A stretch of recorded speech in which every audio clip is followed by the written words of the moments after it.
welcome to the Guild of Icons Adventures. I'm playing, Bree's playing, Pixel in yonder is playing, Iris yonder in that direction is running away from me, no, is running the game, so I've got to be very careful what I say here or my character will die.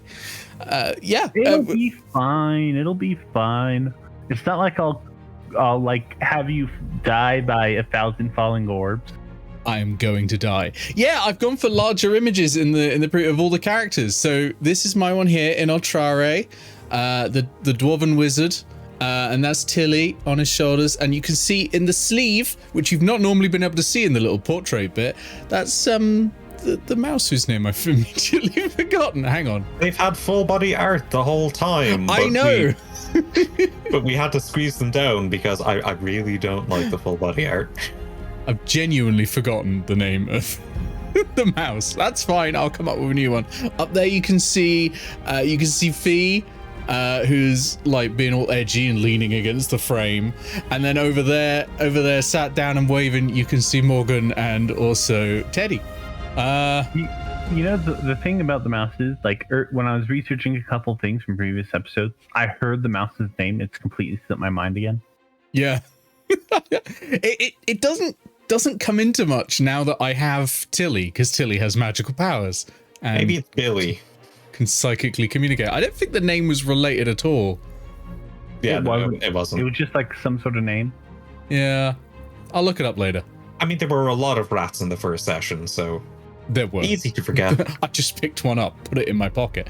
Anyway, I'm now going to hand over to Iris. It's Iris's show now. I'm just going to sit back, press buttons, and play some D&D. Okay, I thank you. And first things first, rocks fall, everyone dies. Congratulations for rolling new character. I'm kidding. I cast shield. I'm literally too empty to die. Okay, so it is a relatively peaceful day in Cantlore. There's honestly not much been happening lately. Oh god, we've transported to the magical university. Right? Not Cantlore, I'm sorry, Korakii. Oh good, I was having a heart attack for a sec. I was like, oh no. I was having a heart attack that like things were going dangerous. Smoothly and uninteresting in Cantlore. Like that's got to be out of the norm. The Guild of Icons are dead, and smooth operations have returned to Cantlore. No, you're in Korakii. Not much has been happening. I suppose the biggest issues you've been running in with is like one of the local bullies has been ramping up her bullying. But other than that, nothing much.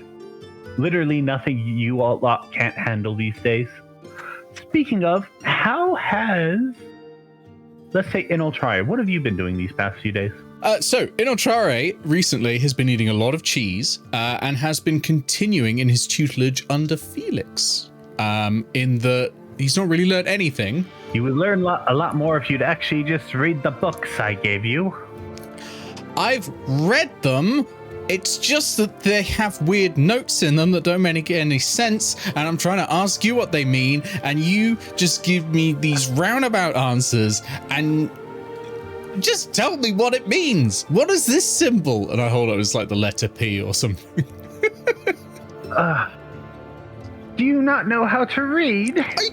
I'm reading these books. I taught myself magic. That's not easy. It's just not my question. Did you teach yourself how to read? The weirdest handwriting.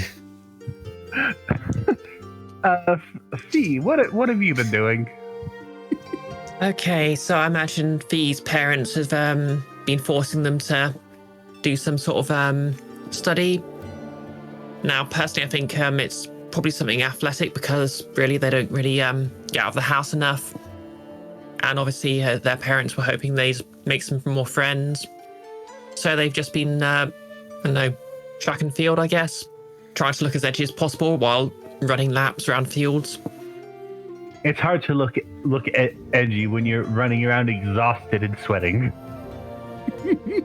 And Morgan, how have your days been?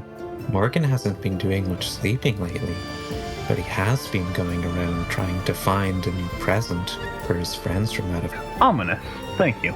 But with all this going on, I suppose we've been skirting over the most important question we could be asking. How is Felonius doing? And that is exactly what you hear as you see a man in a very Huckleberry Finn-esque outfit standing atop a snail, all showy, as it slowly crawls down the road towards you. It's just a never-ending story with this guy. It's inspiration. I could cast fireball. My I could friend, telekinetic shove them into the fireball. my good gnomish friends, how have you been? We have been the night. No, I'm not letting that say. Excuse, I'm not a gnome. I mean, you look short enough. I'm a dwarf. I suppose that might make sense. I don't know, I expected someone a bit more, I don't know, sturdy. What's that supposed to mean? For a dwarf trooper. I mean, no offense. It just looks like a slight breeze could probably knock you out completely. Well, then we better go nowhere where there's slight breezes. This adventure takes place in a building, right? On land. Anyway, that is unimportant. What's important is me, and me delivering these to you. One for our very gnomish dwarf, and one for this very creepy gnome, and one for you, Fiore. They never. And he hands each of you a very nice envelope with a very fancy looking gold trim about it and a wax seal at the back. Oh yeah, Morgan's coming to smash. It's Morgan and Teddy. It's one of the dual characters. Why? No, I'm not asking. I open the envelope. Morgan opens the envelope in front of him with his mind because he can do that. Just under their cloak, all mysterious like. And I'll try to use one of Tilly's claws. I'm just imagining Fee trying to open it under the cloaks, like trying to wedge it in, just looking away. Inside there are two things. One, there is a notice of charter. This is an invitation to be able to basically board a ship. Ooh. And also in there is a postcard. This is an invitation. This invitation has been sent out to everybody in the Society of Unknown and Forgotten. Well, we should probably go when the ship is finished. The Society of Unknown and Forgotten. This is something Inoltrare will know. Mark off a major knowledge, please. Against my will. Okay. I'm sorry. Fine. It's as much a DM tool as it is a tool for you. That's fair. Noted.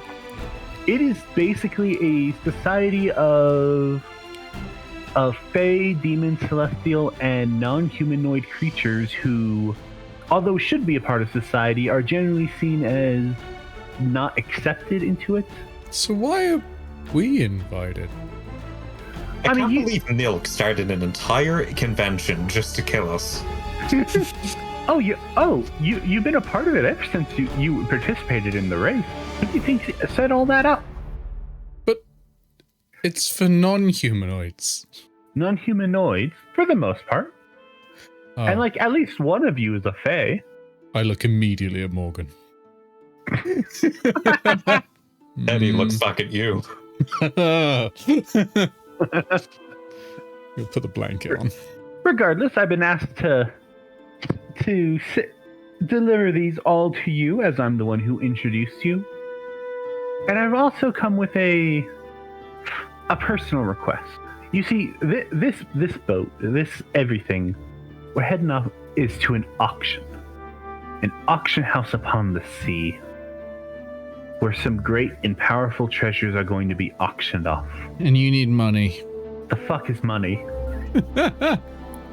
What does you fuck need mean? Inoltrare to drive you there because he's got proficiency with water vehicles, and if he doesn't use it soon, he'll lose confidence. Hey Fee, what does the fuck orange mean? one. I believe the orange one Inoltrare knows. just starts shouting the word fuck in the middle of So continuity, but literally the episode this guy was in before, you did make a bunch of rocks that said "fuck you." All right, fair enough. I did. I did make the fuck you stones. Also, in the last episode this guy was in, you asked him for a certain amount of gold things, and his response was, "What the hell is gold?" Well, maybe he'd learn by now. I don't know. Well, they still have money. It's just not money. It's, It's not about the money. Enough with it's your, about the enough price with your tag. nonsense words. Go back to your fake dictionaries. No. See, a client of mine asked me to make sure a certain item is sold to a certain person, and I need your help to make sure it happens. Is that person one of us? That'd make things a lot easier. It No. would. Oh. Okay, I think I should probably preface. So this auction, it's a very odd situation, but during this auction, rather than buying things with whatever you mortal people use, what is it, Electrum? I think it's called. Yeah. Yes, No the one- most used No one currency. uses Electrum. Some nonsense, useless coins. Anyway, we give out what we refer to as strings. Strings are their favors that cannot be rejected. Yeah, we know what strings are. It's how you make rope. I'm This sure I've is got a very- bit of string in my pocket, right? Like this. It's very easy to understand that Inoltrare came to this conclusion when you look at his outfit. No. See, not like that. Like this. And It's the flax. and Felonius pokes Inoltrare in the chest, and as he moves his finger back, a very thin shred of light is moving from Felonius's finger to Inoltrare's chest. I take This 4 is bludgeoning the damage. No, you don't. The blanket, it does nothing. Is that my soul? No. He immediately draws their sword. Only there was This. a Jesus person talking about it a lot. This I've been trying to find it. This young dwarf is a promise. And Felonius snaps, and the string immediately retracts back into your chest. It is not a pleasant feeling. And see, my client wants to make sure a very certain person buys her item so that she could put him in her debt. I'm going to retreat behind Morgan after that feeling. Then I'm going to look at Teddy, and then I'm going to retreat behind Fee. I mean, the safe instinct to assume Morgan doesn't have a heart. And that's where you three come in. See, if we can make sure this person buys that item, preferably for as high a price as possible, then, well, let's just say my client will be happy and you could be properly rewarded. Okay. What do you? Okay. Okay. That was easy. I was getting bored of Felix. What are we getting for this? I mean, a reward. Yes. What is the reward? Exactly. A reward. We've gone with him to before when he was a total stranger, when there was no reward promised. I will- remember I will what say- happened. There was a dragon. I will say that as patrons of this auction house, there's some advantages as well. Very specifically, you all are allowed to give up a single item for auction. Perhaps you can earn some favors for yourself. Ooh. Now, I do warn you, this is some fairly high-standing individuals, so you might want to give out something good or at least interesting. I doubt any of them are going to put up any favors for a +2 short sword or whatever you adventurers like to wave around these days. You don't have any of them. Does Fee have a hanging around. +2 short sword to look dejected? She has a temporal sword that has 3 times crit, so. And she did just draw it. Wait, they did just draw it, so. It's a Phillips head sword, too. Perfect for skewing Philip's head. Yes, but but once we get to the boat, more details will be given. Then you'll understand better. I don't suppose Teddy would be allowed to join us. Okay, so like the bear's allowed to come, but like last time around, people were, and I quote, creeped out by it. So I don't think it'll be allowed to participate. How unfortunate. I do apologize. It's just, Morgan and he looks at Teddy. Yeah, Morgan puts Unsettling. Teddy into his arms, and like Teddy's facing forward. Unsettling. Well, anyway, up upon the snail. So He did the hops on snails the come snail. back, or is it just? Oh, the he's monks been survived? on top. He's been staying on top of the snail shell this whole time. Yeah, but like there were 3 snails last time, and 2 Oh, of this them time he died. only came with one. There was Aw. a chariot last time. Are we just? Oh no! Is there a saddle? Just don't touch the flails. You'll be fine. I'm gonna get out some of my 50 feet of hempen rope and tie myself to the shell because I'm worried about falling off. Look, just take a moment. I mean, we can do some Tensor's floating disc. You can't ride a Tensor's floating disc. Aww. There are rules very specifically to prevent you from riding Tensor's floating disc. Even if it's being carried by someone else. Yes, I believe. Aww.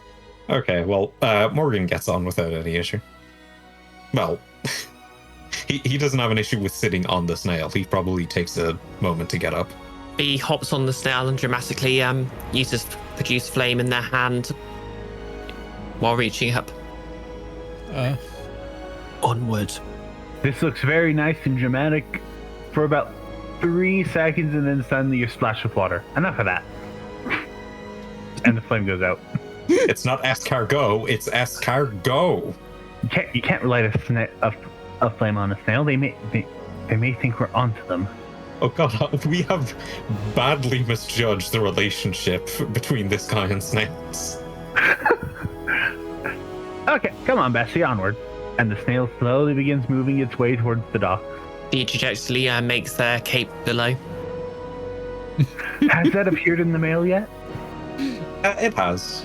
We Okay. rolled in the Crimson Stain, I think. And eventually, after a while and a few very strange looks from passerbys, you make it to the docks, which is, very specifically, you make it to a section of the docks where there is no ship. Well, here we are, kids. Everyone hop aboard. The snail's not getting in the water, is it? Only, I think it's salt water. Why would I put my snail in salt water? No, we're getting on the boat. Oh god, that'd be awful burning as you're drowning. There is actually a short horror story about a guy who's chased through the sea by snails. Oh, that invitation you got, I forget. You gotta drop it in the water. Morgan is very used to dropping things in water. It takes me about 4 goes. Like, I'm throwing it and the wind is blowing it back. Like, The The mo- casts Gust to help in Inoltrare. Thank you. How are you casting Gust? Okay, it's a cantrip, so he just dramatically gestures their arms, but really, Is it like a ranger spell or through an item? it's a ranger spell. Okay. The moment the invitation hits the water, nothing happens. Oh, wait, I'm sorry. It's not the invitation. You actually need, it's going to be the other paper that was in there. I do apologize. But, oh, You're going to have to get your invitation back. You need that to board the ship. Morgan uses telekinetic to get the invitations back. And he uses No. cheap water to dry them. No, it's the other one. That's on me. He looks at him and starts looking for their invitation again. So, did one of you drop the paper in the water? I repeat the attempt to throw it in. Morgan Yeah, He eventually. dramatically gestures and blasts the paper in. Thank you. As it's floating forward, a gust of wind appears and it blows it back. Oh, what unfortunate luck. You should try it again. He takes the bit of paper, literally holds it, and lures it into the water and releases it. The moment that one touches the water, you see a ship on the horizon begin to very quickly come towards the docks. I put mine in the within water a- as well, just to see if another one comes. No, it doesn't. Well, science attempted. And within a few minutes, it is pulling up to the docks. And this is a very, very large, very fancy looking ship. Like probably one of the larger ones you've seen. Was it dispatched from a lonely island? No. Here it is. The auction house. One of the finest places of luxury you will ever see upon the high seas. Oh, it's a boathouse. Maybe we should get Felix in here. Maybe Oh, not. is Felix a friend that you want to bring along with you on your adventures? We could go get him. I was kidding. No. No. I'm sure it's fine then. We'll invite him to the next one. That's a big boat. Yeah, you'd have thought at least Tilly would like Felix. Tilly is okay with most people. So yeah, probably. Well, then, God damn, my short friends, let us be off. And Felonius lays back very lazily on his snail, and the snail slowly begins to make its way up the ramp onto the ship. We don't have to really get on the boat, do we? Fee picks up Inoltrare and carries him onto the boat. Make me a strength check. I'm a heavy Jen. boy. I'm a total of 40 pounds. Yeah, and Fee has a -2 modifier. Oh, That's 15. Okay. So immediately, this is going to be less you're picking up Inoltrare and more you're dragging Inoltrare. like feet first or head first? No, like it's like you go to pick someone up, but like you can only get them like a couple inches off the ground. So like you just have to like carry them like that. It's basically just like dragging someone. He's got one shoulder. Morgan's telekinetic has the other. And immediately on the deck of the ship where you enter, the top deck of the ship where you enter, it's honestly fairly bland.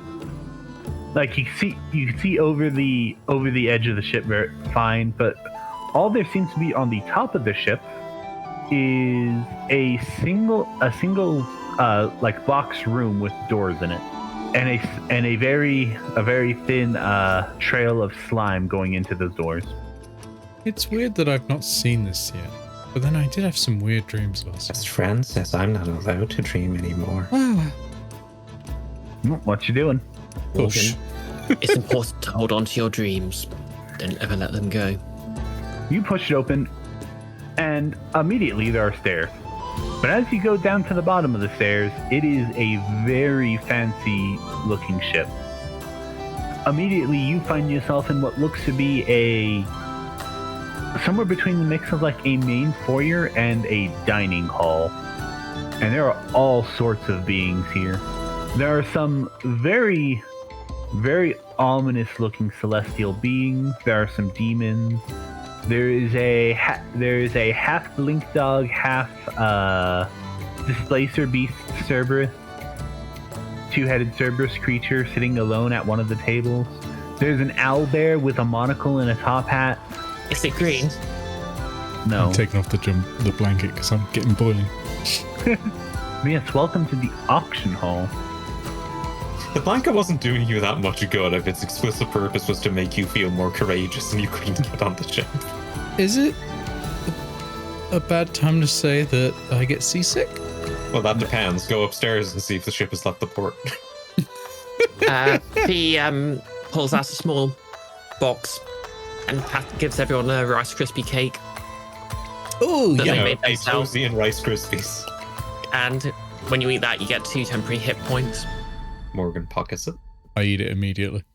Wait, how long do those last? I think until the next long rest. Eat it immediately. Yes, welcome to the ship and the auction hall. There's going to be some time before the auction officially begins. But first things first, you're going to have to reserve your seats. Now, you could either all sit together, or you could all split up and sit next to one of the various patrons who are in here, who will also be betting. Doing this will make it a lot easier to persuade others. I'll get into the rules for the auction in a moment. But where you sit is up to you. Who you sit next to, I give you a small list of people, or I'll let you all come up with at least the visual design of an NPC you want to sit next to. Just like on the spot. Orange tiefling. NPC. Damn it. An Yeah, orange but- tiefling. But as I mentioned, there are some very ominous-looking celestial beings, some A demons. cloud giant. Cloud giant. Okay. If you look Okay. up the art for them, they're pretty damn cool.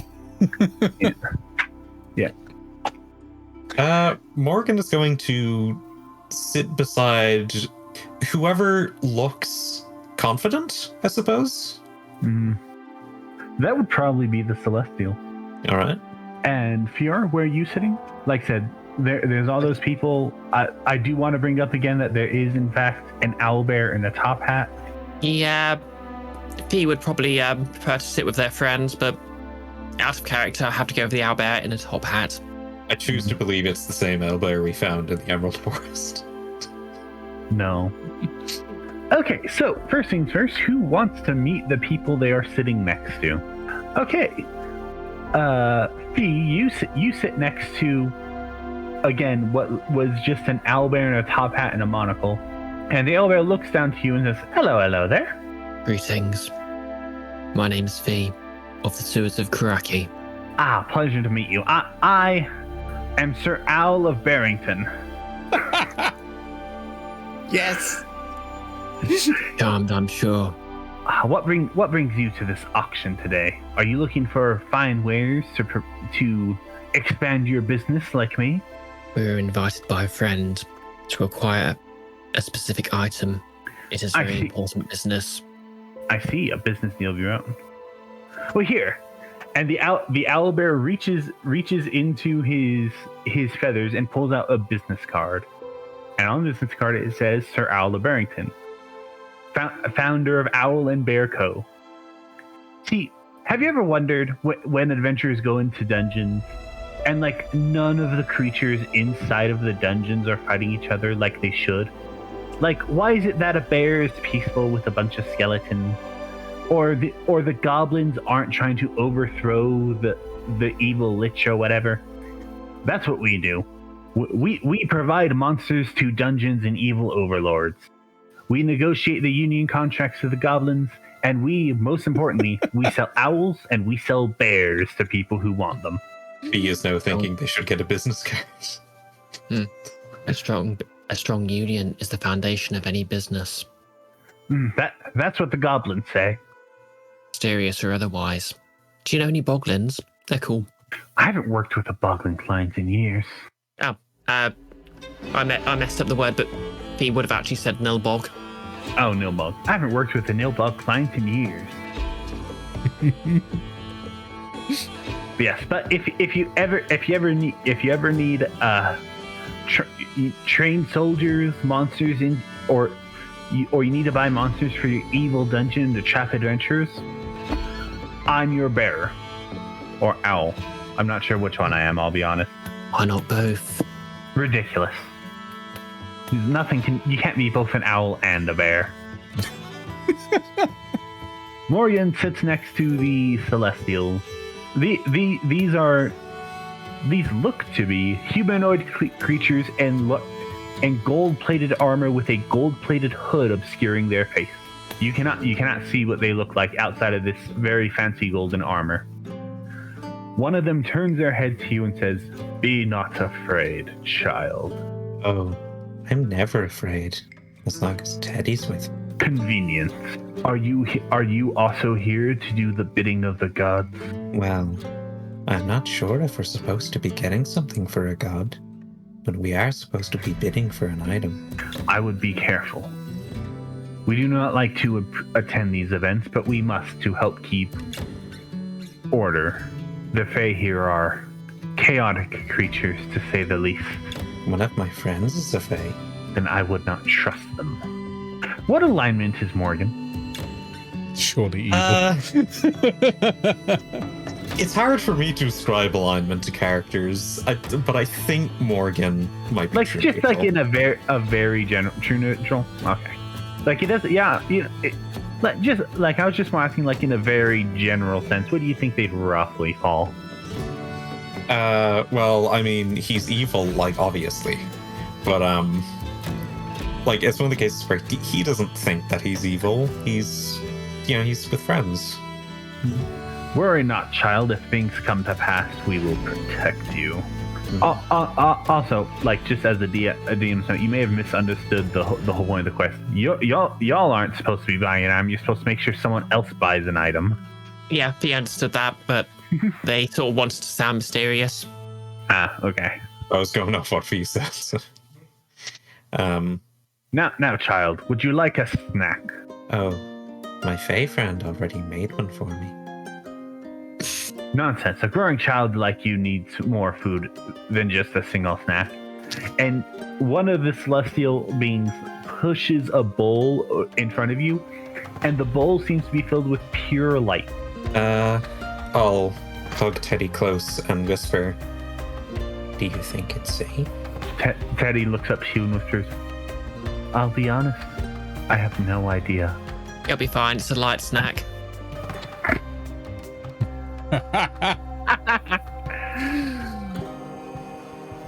Morgan is probably going to reject.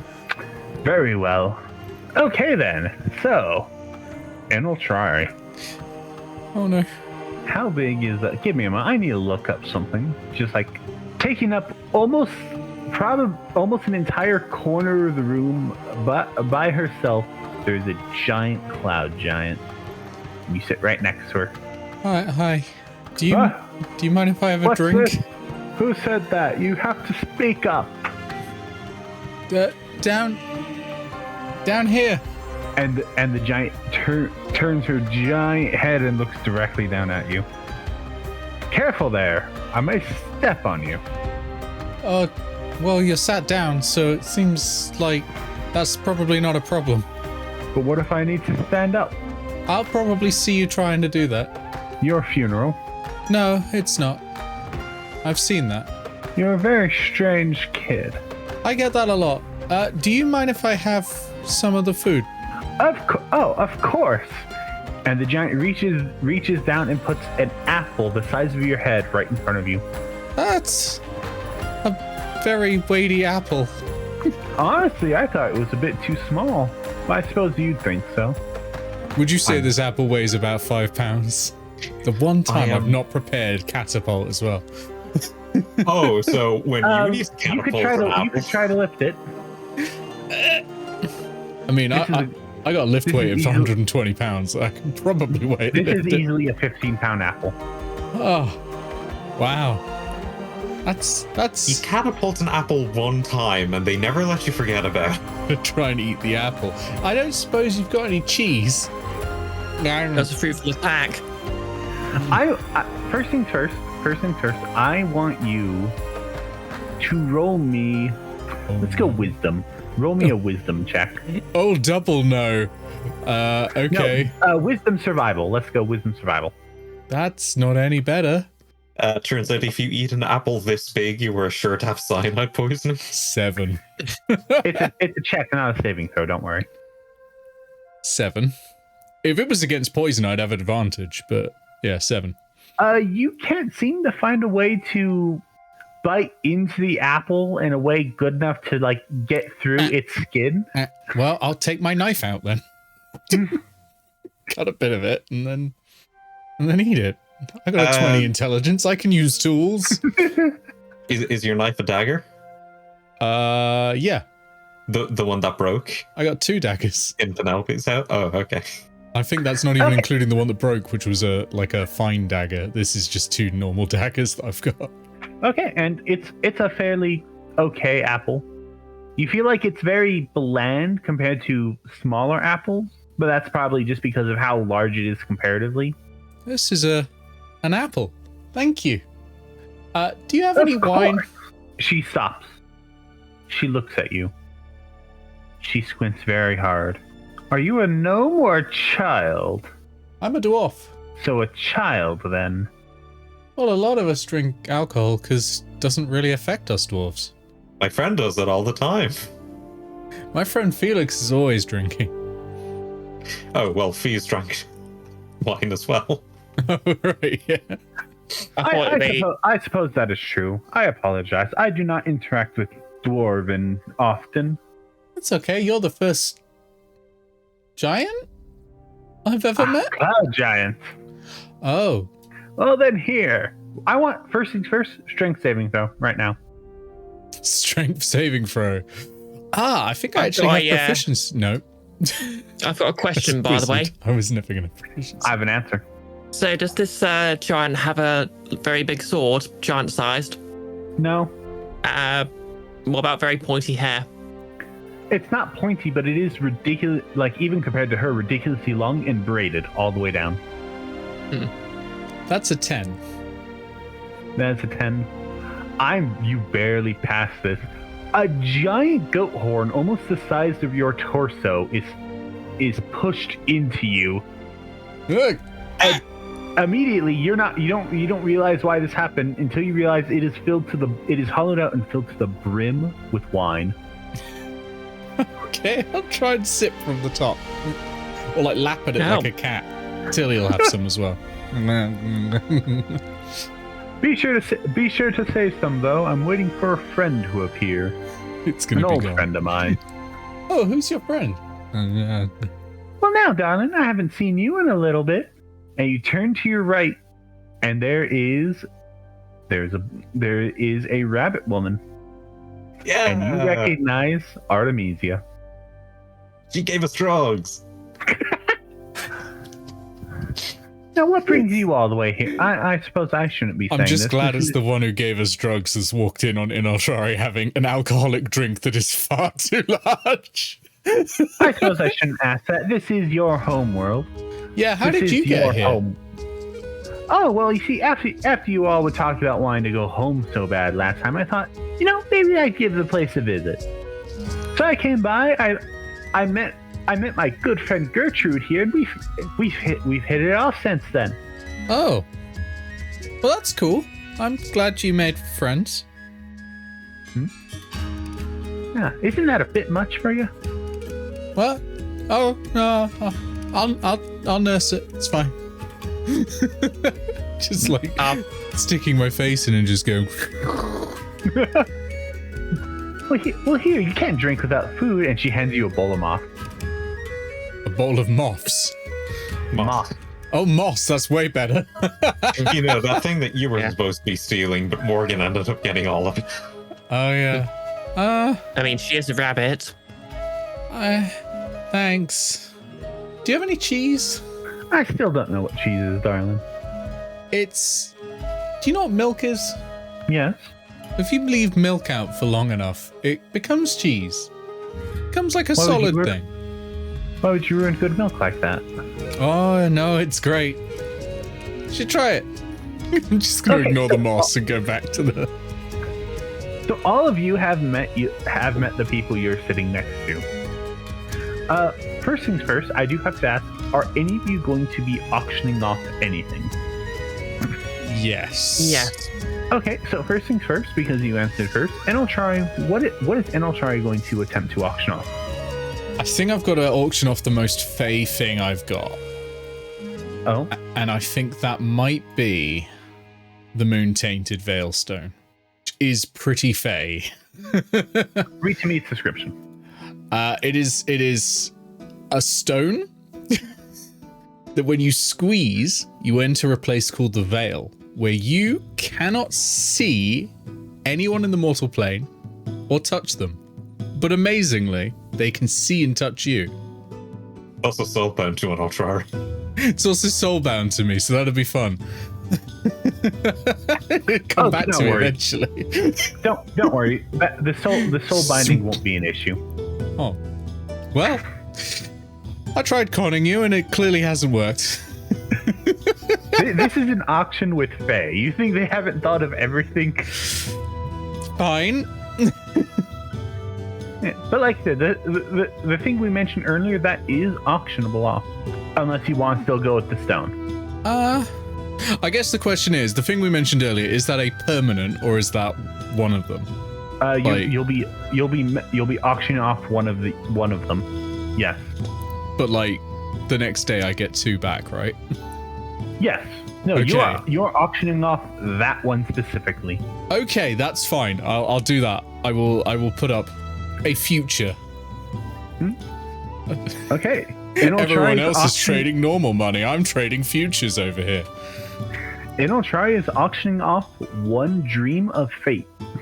Am I gonna need rope in the future? Fee, what are you going to try to auction off? Okay, so I'm actually sort of split because, yep. Okay, so I'm sort of split between the small glass jar of infinite indescribable paint and these temporal daggers because they haven't really used them anyway. Now, my conflict here is whether Fee would actually want to part with either of them, because obviously the daggers are infinite daggers, which even though they don't have a use on, is very edgy, and the paint is very useful for tagging things. The choice is yours. Yeah, I'm going to go for the temporal daggers. Okay. Fiore is giving off, is auctioning off. Sorry, Fiore is auctioning off an unlimited supply of time-touched daggers. No Fiore.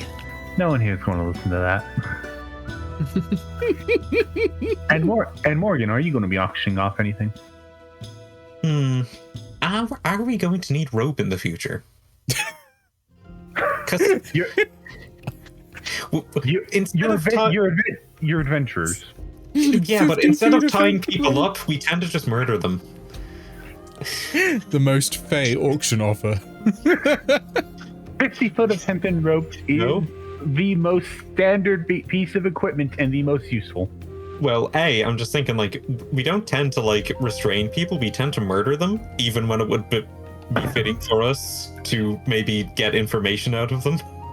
I mean, you can use it for climbing, you can use it for tying barrels together, you can use it for lassos, you can use it for skipping ropes. But Inoltrare's got 50 feet. You can use it for... I'm pretty sure Inoltrare only has 2 feet. For now. I'm pretty sure that's how that works. Yeah, there's a polymorph in your future. Polymorph or Tensor's transformation, any of those. Alright, let's auction the endless knotted rope. Read me a subscription, please. You can spend 1 action attempting to untangle rope to get 1 foot of rope per action, 10 feet per minute. Untangled, the untangled rope vanishes after 1 hour. Okay, yeah. So you're going to auction off an unlimited knot of rope. Okay, that is good to know. I got those marked down. Like I said, it'll be a little bit before the auction actually starts. So until then, you can walk around. You can try to interact with more people. You can see if there's anything else to do. You can hold it. I was going to say, can I make a perception check to see if Nilks is... No.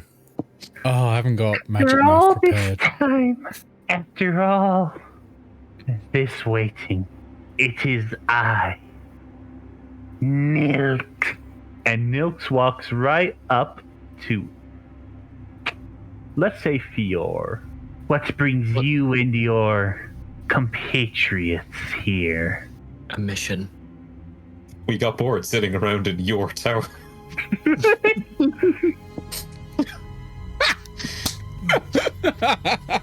To be fair, it's not his tower. Yeah, it's ours now. Yeah. Can I just... It never was. It was the tower of a wizard who died. Can Yeah, but I he just definitely cast thought it dust was in his his. face? I'm sorry. Bree, you were saying? Can I just cast Gust in his face? What's your spellcasting modifier? I've got a +3 attack bonus. My to save DC is 11. The attribute, the stat. What do you use to roll spells? Wisdom. Roll me a wisdom saving throw. Oh no. Wait. Watch out if there's combat, everybody. I have a feeling Okay, there's a that's rat that is fantastic. capable of exploding somewhere around here. It doesn't explode. It stuffs random magical wands in its mouth and casts them all at once inside the stomach of the dragon. Yeah, that's a 9.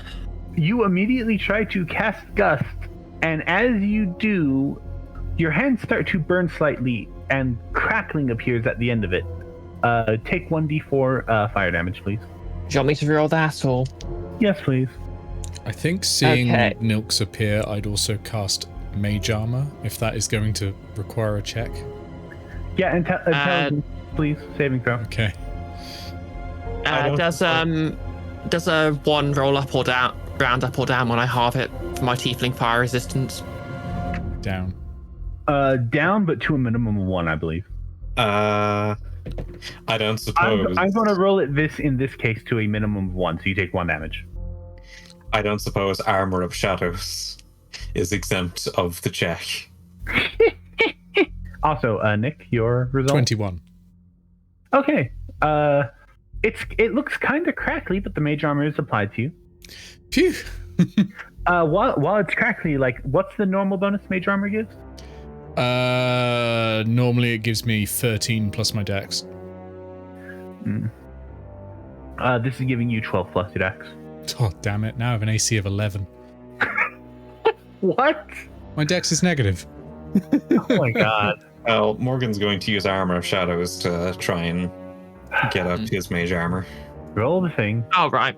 Oh, slight correction to something I said earlier.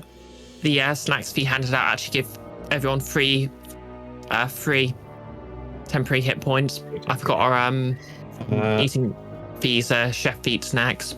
Oh, sweet. So, what's the roll? It's not a roll. What do you use to cast your spells? Charisma. Charisma saving throw, please. Charisma saving throw, that's 19. Okay. And it's mage armor? You said? Similar thing. Instead of 13, it's 12 plus your dex. Alright. Nilks immediately laughs at Fee. You think you could cast magic here? This place is protected. Protected? Well, we can't have people...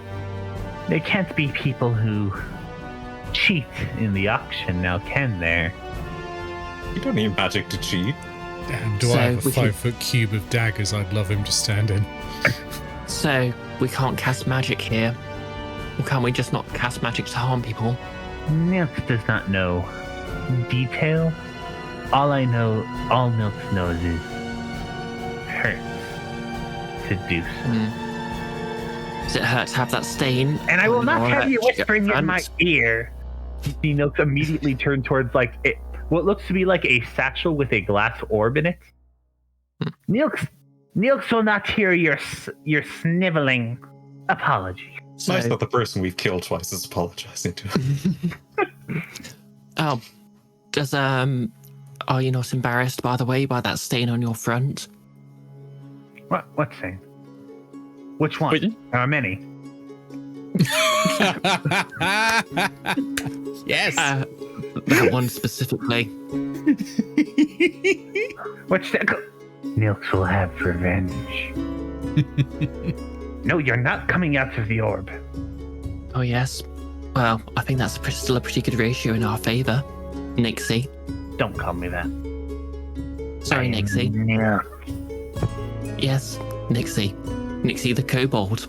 It is tempting to let you out, but no. Nilks goes to another table and takes a seat.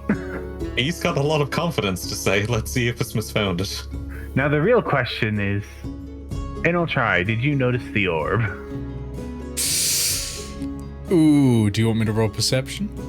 It'll be bad. No, I want you to decide if Inoltrare noticed the orb that Nilks was talking to.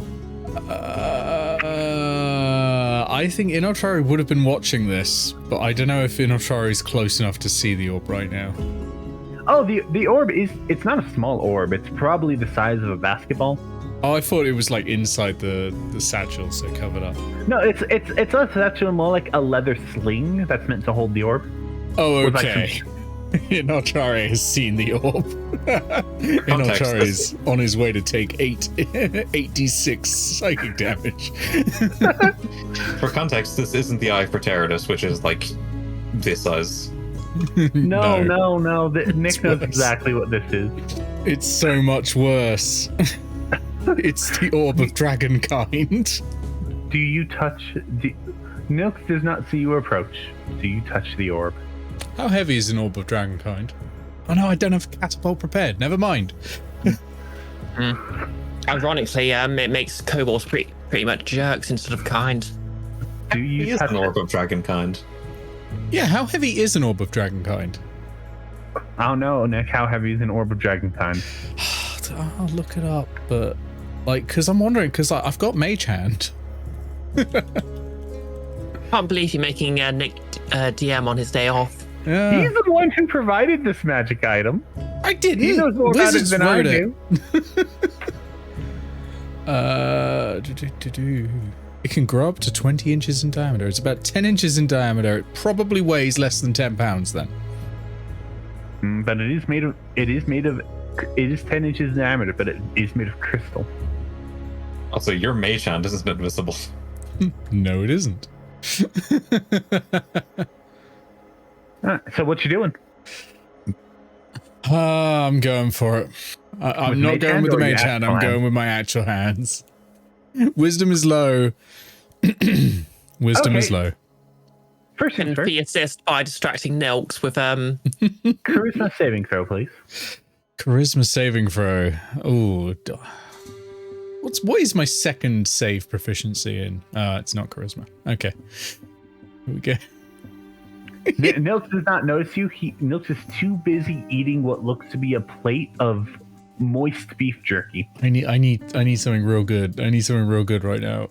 I need something like real good right now. Wait, I have. No, that's not gonna help. I don't think. I need better than average. Okay, let's go. Ooh, that's bad. 8. You touch the orb, and immediately the room around you goes dark. Mm-hmm. And you hear heavy breathing behind you. You feel what feels to be the hot breath of a large creature down your back. Hello, child. oh, spaghetti. Oh, Hello. What brings you to my domain? Have you come to free me from the annoyance? I wanted to take an orb from the kobold. The really annoying kobold. Go ahead. Take the orb. Perhaps I'll have better luck with you. I was trying to. Do you turn around? At the moment, I think he's rooted to the spot.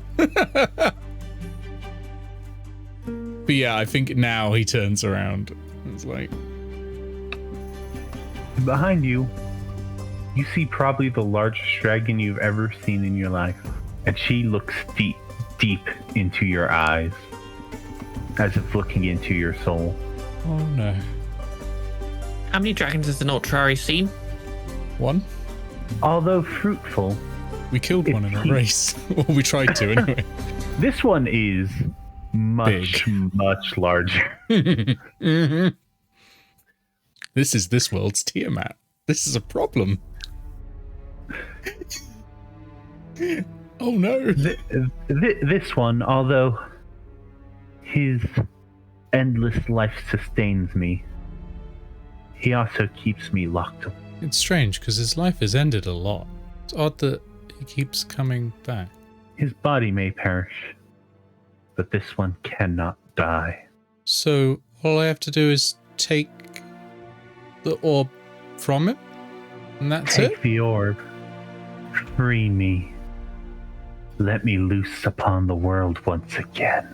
As she says this, your entire body goes ice. It feels like it's going ice cold. Okay. Let me destroy. Let me consume.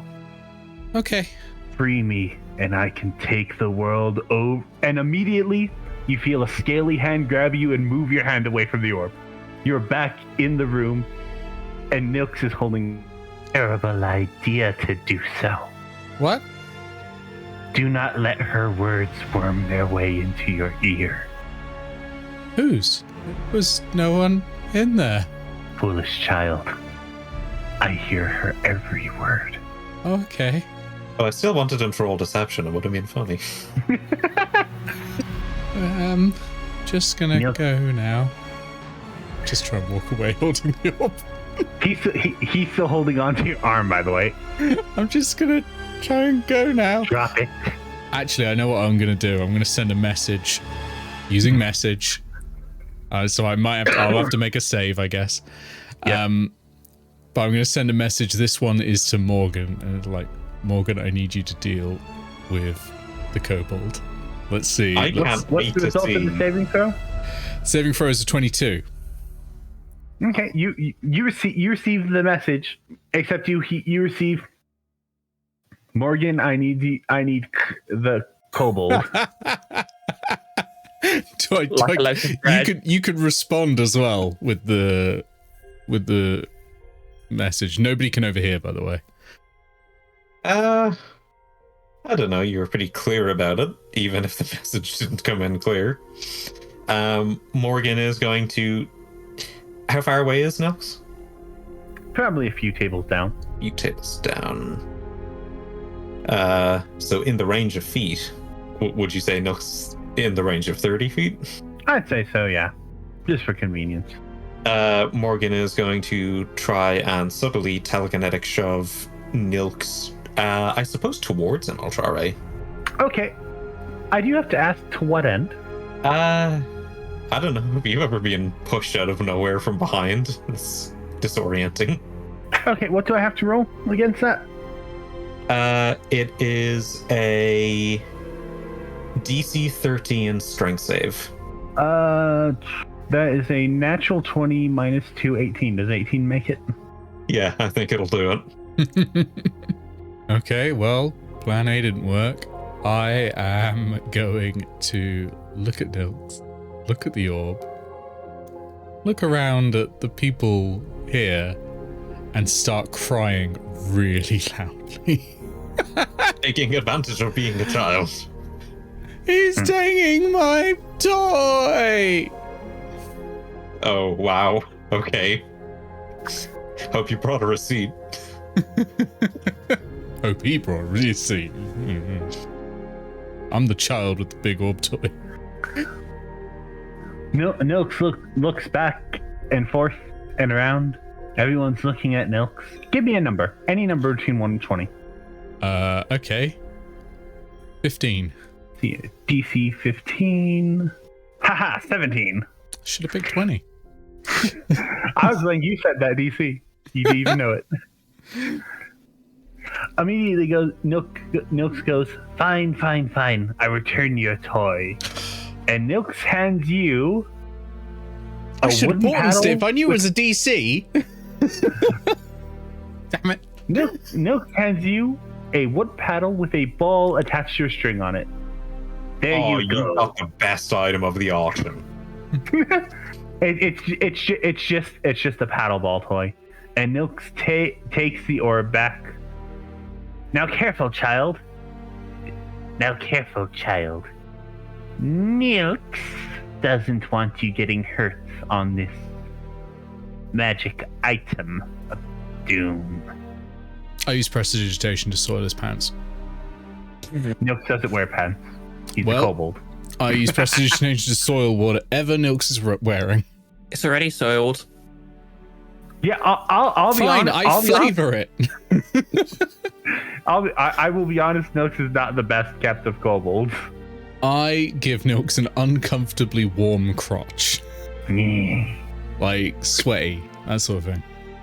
He flew through you when he was a ghost once. Does it really warrant this much? Got my orb. I mean, he's a kobold. He grew up in a swamp, so.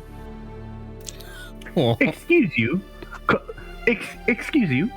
Nilks grew up in the cave of a very regal golden dragon. And then he ate all of that golden dragon's gems and treasures. This one's a weird one. Why? I'm going to try. Well, I would like to try to use an ability in a way that it's not really designed for. Oh, it is a second level spell at least. Mirror image.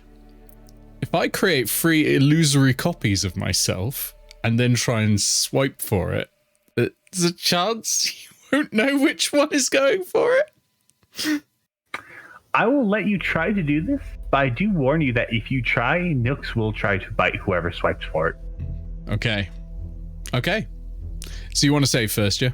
Yeah, so you can't... Well, yeah, you save first. Yeah. That is a 26. Okay, that passes. It's literally my one good attribute. I was really hoping, like, you'd have the 2 come in, but then they're, like, flickering. One of them is experiencing lag. I'm playing Apex Legends. Yeah, so there's four of me now. Immediately, there's four of you right now, and Nilks goes on the defensive, and he starts, and he holds the large crystal orb to his chest. Make your move, tiny one. He shuts him over. I launch forwards for the orb. Okay, so first things first, what's he doing? He's just going to, while he's being distracted, trying to focus on Inoltrare, he's just going to walk up behind him and shove him over. The gang bullies a kobold. Oh, I can't believe he is knocking Inoltrare over. Stealth check. Or wait, maybe he should just crouch down so Inoltrare can... You can't pants him, he doesn't wear pants. No, I mean, like, do the thing where Fee crouches down, and then if Inoltrare shoves Nilks, he'll topple over Fee. Just getting down behind her legs. Result with the check. Oh, yeah. Stealth check. All right, stealth. Hey, that's one of the few things I've got positive. That's a 17. What's Nilks' inside? It's not great. That's a 6.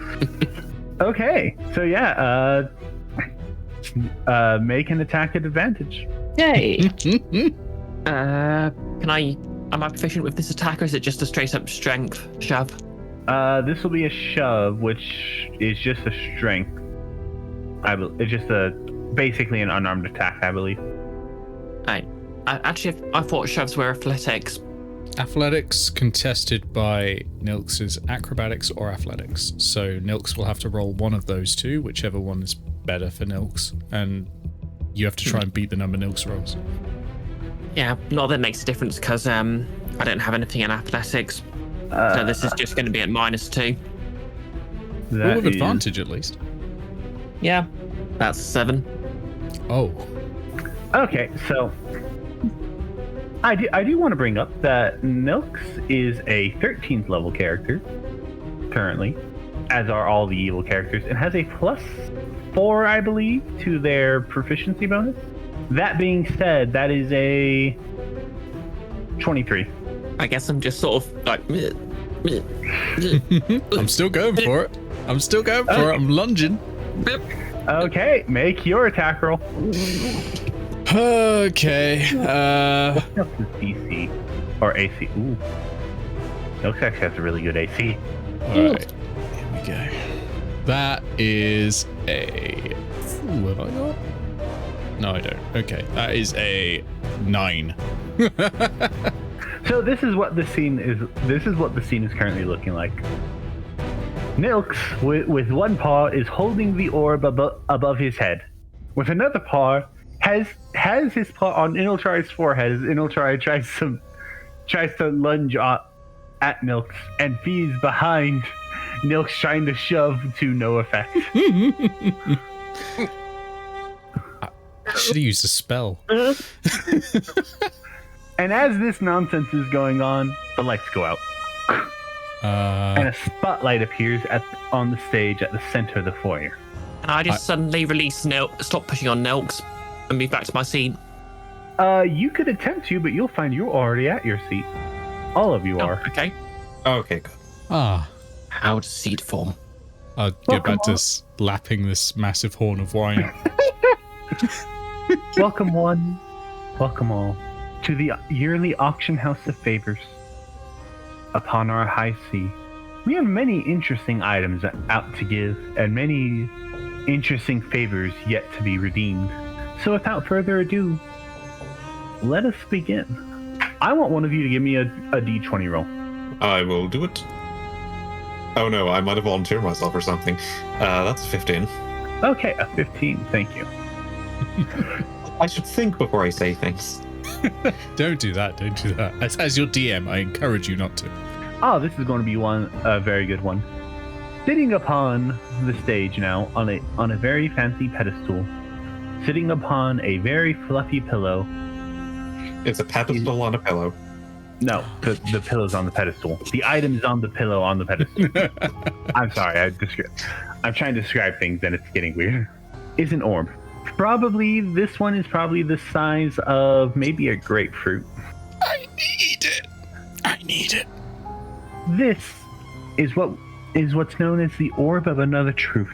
This orb will absorb your magic, and when you so choose, output that magic. The magic of another you from another time to assist you when you need it. I'm currently surrounded by 3 other me's. You'll all your me's count as you. You only get 1 vote. They all go off and play tennis. Yeah. Your other me's are like playing cards. One of them is bowling. And as normal, we will start this off with a single, at a bid of a single string. 1 string. Immediately, the owlbear calls for that single, calls for the item, a single string. I cast Prestidigitation and send up some sparks and say, 2 strings? Okay, roll me a d20. Here we go. That ain't good. Why am I rolling so bad today? That's a 6. Remember, I mean, yeah, this actually can be bad for you, because if I beat that 6, that's a 12. 3 strings, says one of the Celestials. Fee raises their hand because they know their friend wants it. Are you going for 4 strings? Yep. Okay, roll me a d20. Come on, plot hook. That's actually a natural 20. Oh, that's nice. 4 strings going once. Going twice. You look around the room and everyone looks kind of nervous. You're beginning to think that that 4 strings may actually be a lot that you just put up. Sold to Fiore. Fee, never Fiore. Immediately, what looks to be 4 fireflies land upon the center of your chest, and they begin flying off. And they're pulling, and as they do, glowing strings get pulled out from the center of your chest, and they snap, and they land directly in the hands of one of the Celestials next to Morgan. A pleasure doing business. You should have the assistant of the shadows. I want you to mark that you owe a Celestial 4 strings. Mark that down somewhere. Oh, Okay. and you get and you do in fact get the orb of another truth. I'm going to very quickly cast message and just send the words thank you.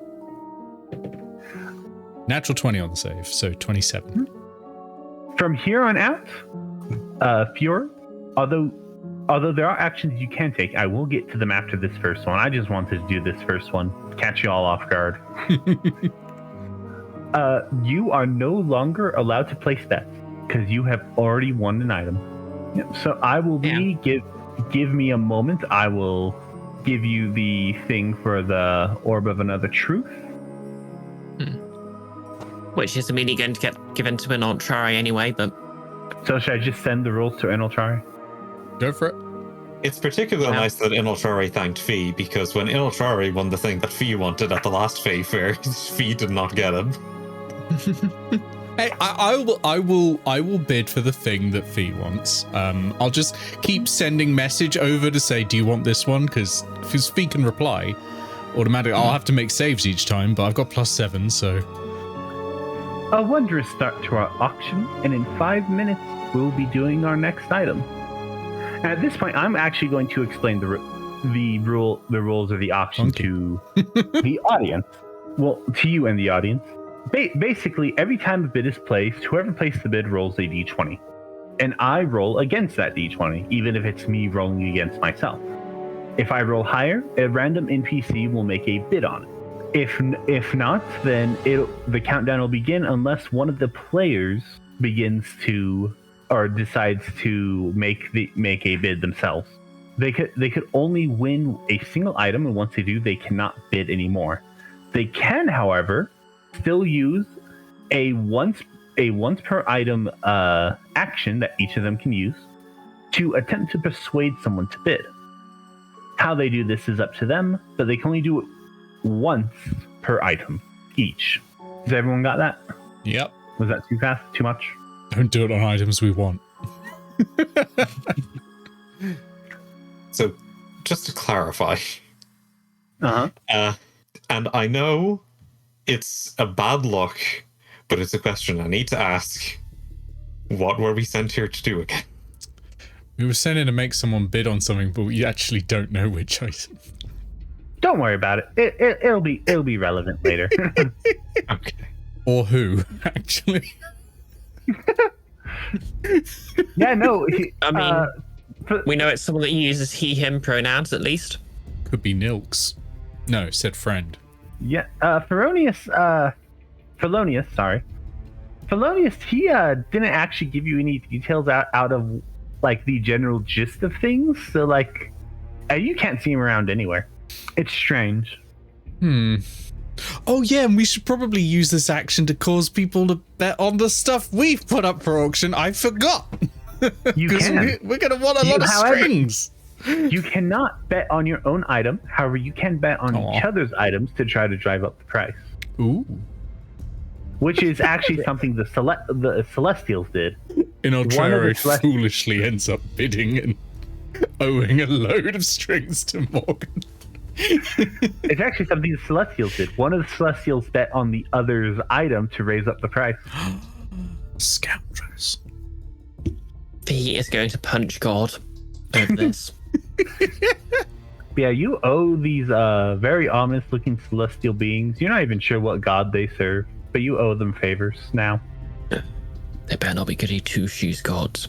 Okay, so now that we've explained this, the second item of the night is going up. Next up on the line is less a physical item and more of a concept. See, what we have is a dream of the future. A future that will happen. A dream of ruin. And all one needs to do is will it to happen, and this dream will come true. We start the bid at a single string. And I roll. Nilks stands up looking confident. One string. I really hope someone bids, because I really want Nilks to owe me a load of strings, because then I can use it to get the orb. The whispers to the Mr. Owlbear. What can those things do? Oh, I have no idea, but it does look fascinating, does it? Do you think I should?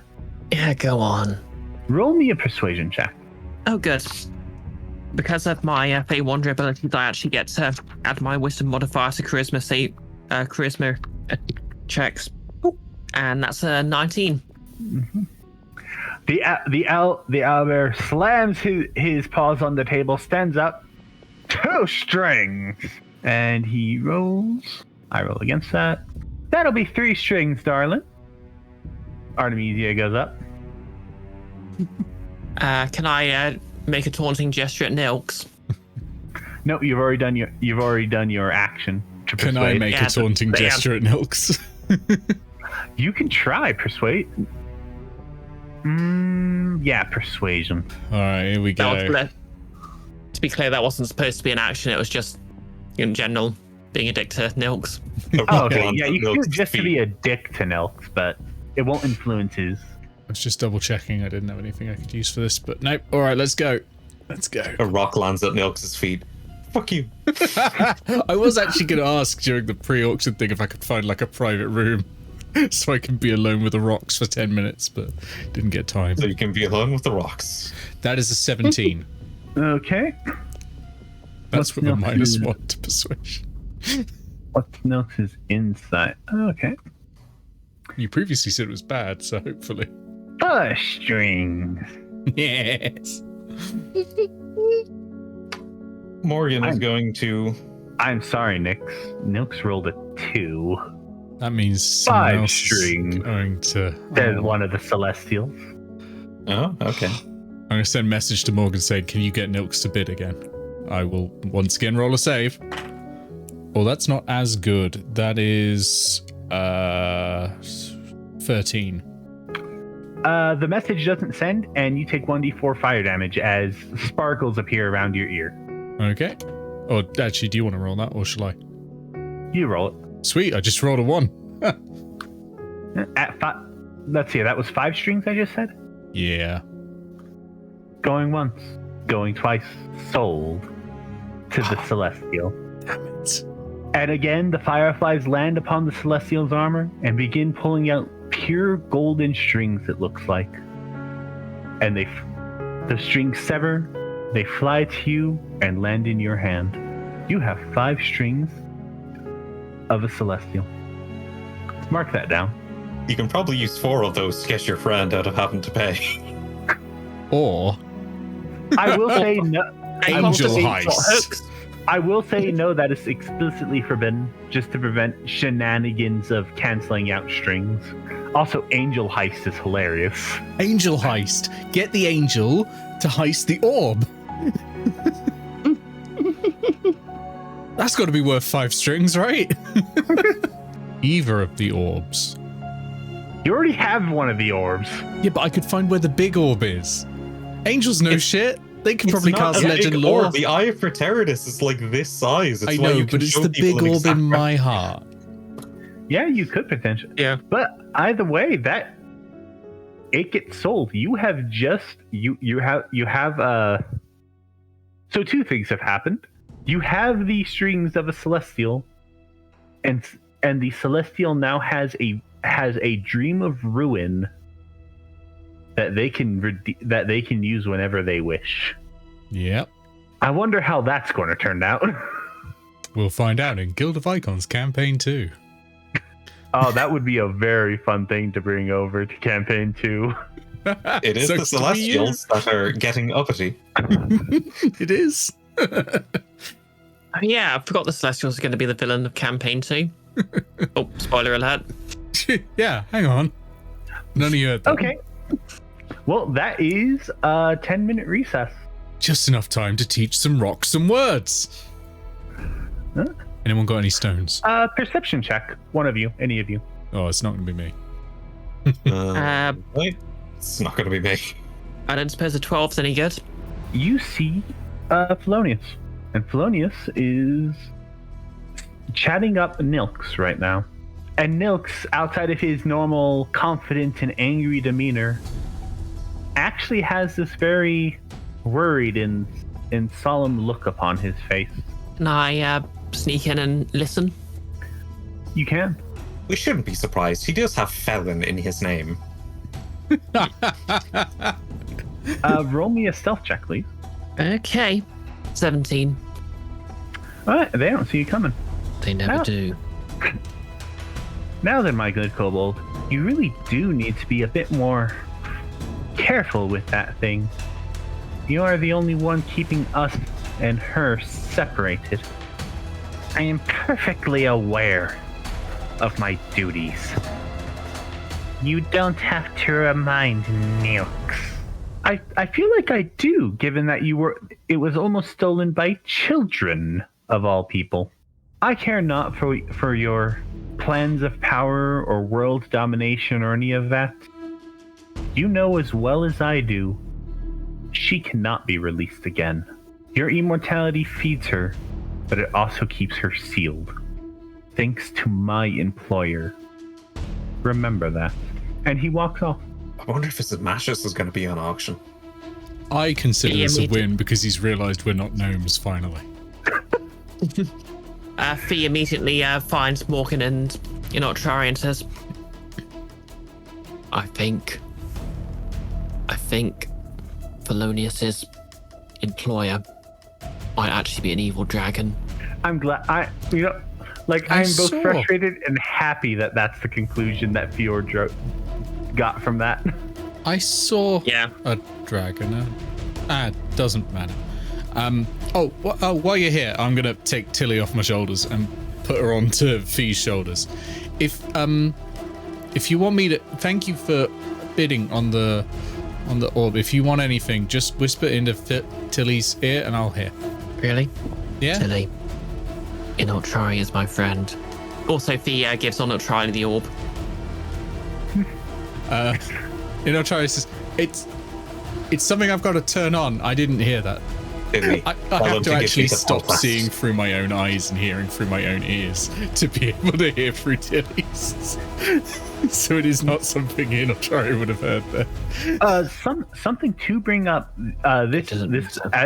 as you see with the magic items stat block thing. This does require attunements. Yeah, I can't use it just yet. Mm. But it's very cool. Yeah. Yeah, but I think Fee does want to physically hand it over. But yes, but this orb was pulled directly from the armory of a celestial being. It's worrying that this is just something from their armory, honestly, but... Oh, yeah. You should see what their spears are like. Mm. You don't even have to send me a thank you note.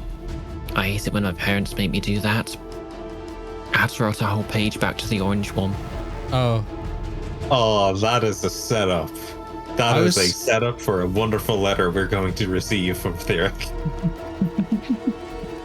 I was going to bring you cheese. Cheese is also good. Look, Okay. you did save the entire world's cheese supply, so like you gotta savor it while you can. Strictly speaking, though, if Nilix was going to wish for a bunch of cheese, technically we've stopped cheese from being brought into the world. Oh no, Nilix was going to wish for all the world's cheese to become his and his alone. Well, then you just have to kill one person, then you've got all the cheese. You have to kill Nilix. He doesn't die. Oh yeah, but he gets worse. He gets better too. See? Yeah, but technically, Actually, I if think you this wipe is out all going the to be- kobolds, While we're talking about this nonsense, this is a good time for a break. It is, I'm Yes. famished. Welcome back, everyone. Okay, so awesome. I'm always worried when a DM says that. Next you are to meet another I'm bringing brought out, and Artemisia's ears immediately perk up. Oh boy, this is going to be a good one. Let me tell you. You can tell she's excited for this. I start seeing through and hearing through Tilly's eyes and ears, who is hopefully still on Fee's shoulders. And what they are trying their best not to look like she's too into petting Tilly, but they very I much... want you to know that Tilly is glowing in gold. Yeah. It's a fashion accessory. The item that is brought out is a very large. The best way I could describe it is a very fancy decanter. It is decorated with crystal flowers that are painted in gold, and inside it looks like the decanter is filled with clouds. This, my friends, is a very new invention from a masterwork potion maker. This is the potion of renewed mind and body, name pending. Oh, I wasn't supposed to read that part. Ignore that. This is the potion of renewed mind and body. Drinking this potion is as if you just had a full night's sleep, and not only that, for the next day of your life, you will not feel the effects of exhaustion. You will never be fatigued nor tired. Nick the player wants this. Useless to one such as I, who does not sleep. Yeah, mechanically, what this is if you drink this potion, you get the full effects of a long rest, and for the next day, you cannot take exhaustion levels due to a lack of sleep. Oh damn. So it's just coffee. No, coffee wishes it was this potion. Long rest It's in a just bottle would be good for a wizard. It's just okay. So it's just How like long rest a in a large. hammock? It's just like a large mug of cold brew. I will say though, there's one downside to this potion, and that It during makes that pain. 24 hours, you are not allowed to sleep at all, including long rests. But an instant long rest, that's a powerful effect. And we'll start the bidding off at 1 string. Let me roll the die. 2 strings, immediately says the cloud giant sitting next to you. How come you want this? 3 strings, says the owlbear, standing up again. Well, if you want it that much, why not go for more? 4 strings, says a dark cloaked man who none of you had noticed before, standing in the back of the room. 4 strings going once, going twice, sold. The man mysteriously standing in the back of the room. The fireflies land upon his shoulder, and the strings that are pulled out, they don't seem to be emitting light like the other strings. They seem to be absorbing it. Like the air around them just gets ever so slightly darker, and they are pitch black strings. Up to the future, the Guild of Icons is back in Korakii. How did the Lich get one of those potions? No. No. The color of the strings you see is basically a reflection of what type of person they are. But the now very dim-looking fireflies land in Artemisia's hand, and she collects the string. What color was peace strings? Blue. It was just a soft blue light. Okay. Sitting very beautifully upon a pedestal, it is a very fluffy pillow, and upon that pillow, there is beautifully arrayed in a row a bunch of crystal daggers and a small crystal pouch of which more sit inside. And here we have time-touched daggers. Touched by temporal magic itself, these things will regenerate themselves. You can always have more. You could always have as much as you want. And Fiore, you immediately see the cloaked figure who bought the bottle kind of look frustrated. Oh no! Well, they can't bid on it. Exactly. You can only win one item. He looks kind of frustrated at this. It's good for the rabbit. One of those favors could be a restraining order.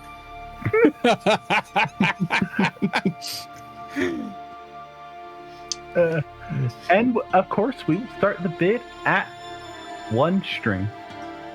1 string. Are you bidding it? Yep. Okay. Roll a d20 for me. 10.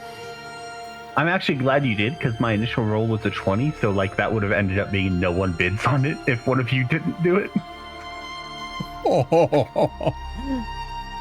And that was okay. Very shy sheep, kind of sheepish. Actually, it is a sheep. A sheep stands up and goes, 2 strings. Literally the worst person who owes you favors. And I throw a bit of sandwich at Nils to make him jump and bid by accident. What role would this be? That is a intimidation. Stealth. This will be a sleight of hand check, is what it's going to be, because you're trying to surprise him with it. I saw that plan, Al.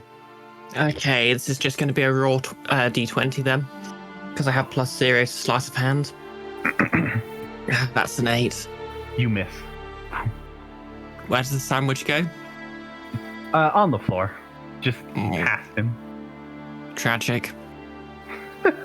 Okay. The burden of that sandwich will stay with me forever. My parents told me not to eat food. 3 strings. Says the displacer beast half of the 2-headed Cerberus. Orthrus. 2-headed Cerberus. Orthrus. Kerberos. That is the last. Okay, that would just be awkward if the displacer beast wins, because we kind of killed their partner, didn't we? No, they didn't have one. Oh, was I thinking of someone their else? Their partner is on them. Okay. 4 strings. Immediately says the other hand. This one is the blink dog. 5 strings. Roll a d20. It's when you want to roll low. Oh, here we go. He's important. Nice. I can't use a portent on these because they're not skill checks or attack rolls or anything. Can't wait for that too. Going once, going twice. No. Oh, those look interesting. 6 strings. As your good employer and friend, are you friends? No. Yes. As your good employer and friend Cornelius, bid 6 strings. He's bidding a guitar. I'm gonna nudge the cloud giant and try and. Oh, no, I'm not. Oh, wait, you were doing something. No. You were saying someone else's bidding is fine. I'm gonna wait. Yeah, no. Immediately, 7 strings says a very mysterious-looking noblewoman. You can't see her as she's wearing a very flamboyant. You can't see who it is as she's wearing a very flamboyant mask. But she is fairly tall, probably very tall, very thin, probably around 8 feet tall. Dark skin, has a very long flowing red dress. I'm gonna nudge the cloud giant and try and convince her to make a bid. You just going to like nudge her and try to do it? Like, hey, you should get those. They'd look cool on you. Roll me at disadvantage, persuasion. God, I've already got -1 on it. These are daggers, and she is a cloud giant. Roll me at disadvantage. Cloud giants can use daggers. Yeah, they'd be like dagger earrings. So they're cool. Roll it. She's able to make giant apples. Surely she can make a dagger Yeah, bigger. she needs a giant knife to cut them, not tiny daggers. That is, what is my persuasion? It's -1. That is a 10. Going once, going twice, sold to the mysterious lady in red. And again, the fireflies land upon her. This time, instead of landing on anywhere like normally on the body, she holds out her hand and they land in her hand.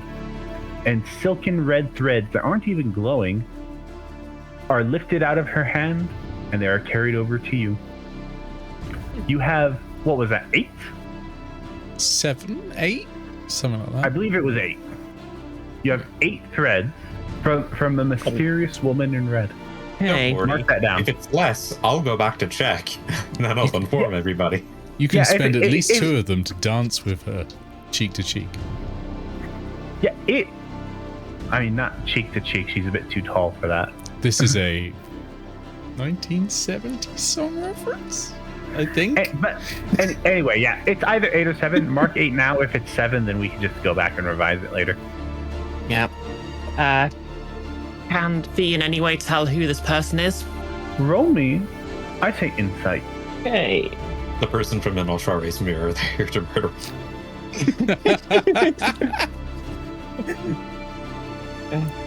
Just keeps happening. That's a 8 dirty strings is 20. enough for murder. A dirty 20. You're not sure where, but you certainly recognize her from somewhere. You can't quite place her, but you are certain you've at least seen a picture of her at least somewhere, if not actually seen her. Mildred Claycher. Who? My God, it's Fee's mother. Fee's Yeah. mum. it's Fee's favorite. Wait, no, it's Fee's favorite comic character come to life. I mean, the fun thing is you can probably just walk up to them and say, "Hi, my name is Fee," and you'll probably know their name. It's very hard to see what this next item is, as the stage is, kind of raised kind of high, and it's a very small item. It looks to be a ring box and inside the box there's a ring, and on top of it there are 8 very small diamonds. Now this one's an interesting article. Some say it's a blessing, but others say it is a curse. But the person who made it would definitely say blessing, as this is the ring of Cat's blessing. This ring will save your life. Tilly's 8 ears times. perk up. This ring will save your life 8 times, giving you the 9 lives of a cat if you count your current life as your first. Whenever you die, this ring will cast true resurrection and bring you back on the spot. However, once all of the lives are gone, magic to revive you will always fail. This will save your life, but will also act as a doomsday down to its end. A doomsday clock down to its end. We start the bit at 1 string. Probably try not to fall into lava or something while you're wearing it. You burn through them real quick. 1 string, says the other Celestial, who hasn't actually won anything yet. 2 string, says the Owlbear. I'm 3, listening says through the Celestial again. Tilly's ears if you do want this. I don't know if you do, but 4, says your good friend and patron who brought you here, whose name I always keep forgetting. Fernelius. Thanks. Can I once again try and throw a sandwich at Nilks? You can try. How would that work out? But yeah, you can try. Go ahead. oh, that Hey. would be neat. All we've got dear. to do is kill him 9 more times. We'll get Exactly. into wear it and then kill him 9 times. But irrelevant because that's free. Aw. The sandwich lands directly in front of Nilks and he looks down. Nils did not realize more food came and starts eating it.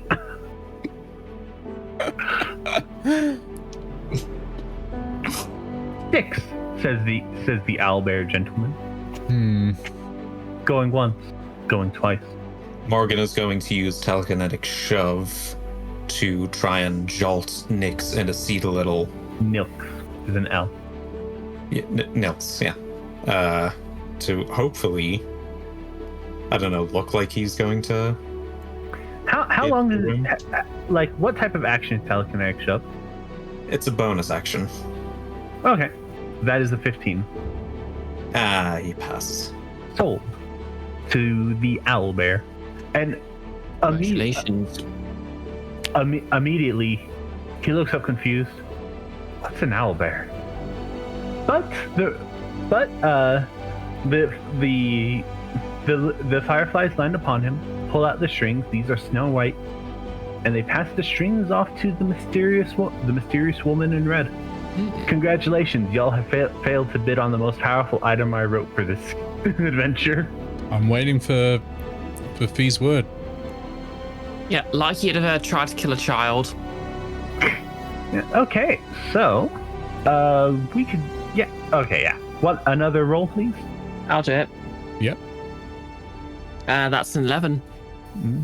You hear a message going off in your head. All right, kids. This is it. The apocalypse? All I need you to do is make sure that sheep wins. I'm assuming Felonius passed the charisma set? I mean, I'm sure you could assume it. Yeah, you're not getting that information for free. I was trying. What kind of pastor would you say you are, Felonius? Yes, but your job now is to make the sheep win, and preferably with as high a bid as possible. Make the sheep win. Yeah, the sheep actually already bid something earlier. Or bid on something earlier. Yeah, I know. The useless sheep. Okay. Yeah, but the sheep bid on knives. Maybe the sheep wants some sort of weapon. No, what you see brought out is very much a spool of thread. This spool of thread is it's from what you could tell, it's not magical, but it is black. A spool of black, a very fine black thread. Thread legally distinct from rope. Yes, no, this is very small. What's yarn? And here we have the threads of life, or as some call it, the threads of death. This is a very interesting item that lets you sew a soul back into a body. We'll start the bid at 1 thread. 2 threads. Okay, roll d20. 3. Dang it. That's good. You want low rolls so people will bid. So you assume. Morgan's getting it. And you hear the sheep. Did you bet 3? Did you say? 2. Oh, you hear the sheep pop up. 3. I'll bet 3 for that. Okay, I'd like to cast suggestion on the sheep, and the suggestion is, assuming of course I'm going to have to make the saving throw. The suggestion is, no price is too high here. Ooh, this could be interesting. Okay, first things first, saving throw. Yep. So that's wisdom saving throw. What? Do I have inspiration? Remind me. This time around, no. Wait, Morgan gave it, or not Morgan, Pixel gave it to you, so yeah. Oh, that's relief because I just rolled a critical 1. Wait, did I give somebody inspiration? Yes. Okay. It was for a terrible pun earlier. I gave disinspiration. I heard Take that, please. No, take that. Okay, switching dice because that one's clearly cursed. I'm gonna go back and check. And if it sounds like disinspiration, I'm going to split off my episodes from the timeline. That's an 18. 18, okay. That's a DC 11 check to resist. DC 11? Yep. Well, that's an at 1. I want you to roll me a d4. Okay. I'm going to assume there's consequences for mind controlling someone. Nah. Well, it's not really mind control. It's a suggestion you put in someone's ear, basically. Yeah. That's a 2. You see a larger, very rich-looking, portly man. He actually looks human, which is very weird for here. I mean, there aren't many humans here. And as he goes to raise up his hand to bid for a 4, the sheep immediately jumps up and says 7. No, 9. 9. Everyone is stunned.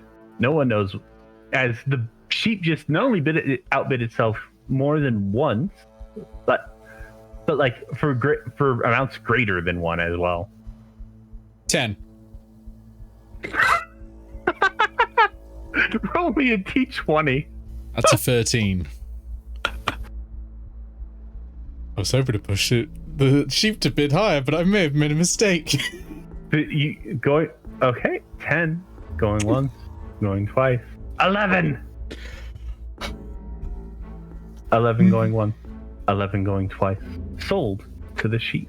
That was a risky play there. Yep. The heart was in my throat there. I mean, you could have had the ability to sew people's souls back to their body. Yeah, I don't care about that. I'll just stop them dying in the first place. I mean, I suppose you could tie people's souls to other bodies as well. Who knows what you could do with that? Oh god, animancy. Ugh.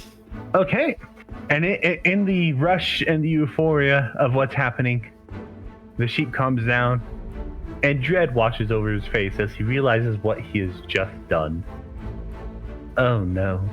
And 11 fireflies, a few more coming in from outside. It looks like there wasn't enough. A few more flying through one of the windows from outside, land on the sheep, and pull out very fuzzy-looking threads. They fly around, and they land in the hands of the woman who's running the auction, the auctioneer. I think cheating. It's not. She wasn't convincing people to do anything. She was selling the items. And if an unscrupulous third party might happen to be involved, well then, that's not my business. Hey. She looks at the sheep and goes, "It's a pleasure doing business with you." I give inspiration to Pixel for that voice. Sure, why not? I like if we could just give ourselves inspiration now. You can give each other inspiration, which is a rule that carried over from early in Guild of Icons. Yeah, I got rid of it because people were just not using it at points that deserved inspiration, and then were using it just when they wanted modifiers. So I gave up. Hey, we weren't abusing it. We were giving it out at bad jokes. Yeah, and I didn't. I wanted you to give it out when something cool happened, not for the bad jokes. But we weren't abusing so it to get better rolls. No, it's just you lot make so many bad jokes. I mean, Yeah, but I did. there's are bad jokes. Oh, my mouse was up. Oh. Hang on a sec. Wait, your mouse or your mouse? My mouse was over my mouse. Wait, what did Nick just say? /chat. What's going on? Redeem no self-defaming. There we go. Done. I'm not allowed to self-defame. But if an unscrupulous third party were to defame you for you, you know. I've got to admit, it just sounds like it's the Beatles. Yeah, it does sound kind of Liverpudlian. Scouser. What a weird boat. I knew we shouldn't have taken the yellow submarine out. Got a sinking feeling there? Oh, no. Oh. Wonder what's next in the auction docket. We've still not got anything for Morgan or Fee. I say this out loud, not aware that I'm just still sat in front of a massive horn of beer, of wine even, that I'm still sipping. The Beatles are beside you. You know, regardless of how important you feel about this orb, there are some things that are bigger than Jesus. The Beatles don't exist in Aetos. Can I remove inspiration from Morgan? I can give it back. Just give it back. So the first thing being rolled out are two very beautiful looking longswords. The blades themselves seem to be made out of this very reflective, almost crystal looking metal. And their hilts have diamonds embedded into the pommel. These are the very poorly named mirrored twin swords. These are very special longswords that let one split themselves into two mirrored possibilities of themselves. Swords. I don't say anything back because I can't, but He throws Tilly over until he's just whapping him on the face. I mean, I can hear. It's just I can't say anything back through the cat. But yeah, I'm aware. I'm aware. Yeah, I mean, you can And also we- nod. This is a visual medium. My eyes just go boom, straight back. And we will start this off at, of course, one threat. I'm gonna bid. One threat. Yep, one threat. Roll a d20, please. 10. It's great because we don't even have to use strings. I was hoping for a 20. 'Cause that'd be amazing. Let's straight away. Got it. Done. No, I'm going to be in debt to the mob. 2 string. And you look over, No. and there are 5 goblins stacked upon each other.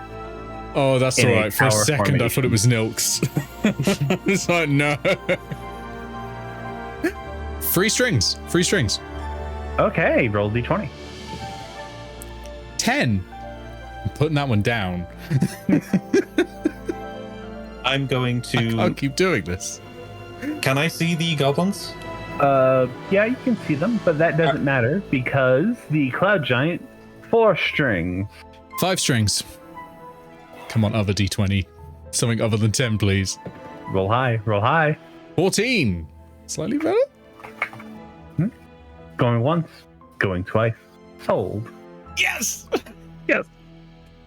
Congratulations, you are now the owner of mirrored twin swords. I look up to the Remember- cloud giant and say, I love swords. She looks at you confused. I get back to the wine. And immediately, 4 fireflies land upon the center of your chest. And a very, very uncomfortable feeling as they pull out the string, the same uncomfortable feeling as before.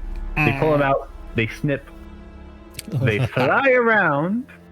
Are the strings like 2 different colors, like to match with his eyes? Blue and gold. They fly around until they land on the eye stalk of someone you didn't notice before. No. The It's not. It's your old friend. no. It Sure. looks like a beholder, but you're not sure. Don't be afraid. I'm going to use a major knowledge point to work out what this thing is. That's a beholder. Shit. I wonder where this beholder got mirror metal swords. Anyway, Well, better remove those items from the dungeon the Guild of Icons were going to go in. They were always there. well, it doesn't matter now. Oh, that just seems Hello. grand. The postage. Hello, child. Thank you for your patronage. I hope I'm doing that impression right.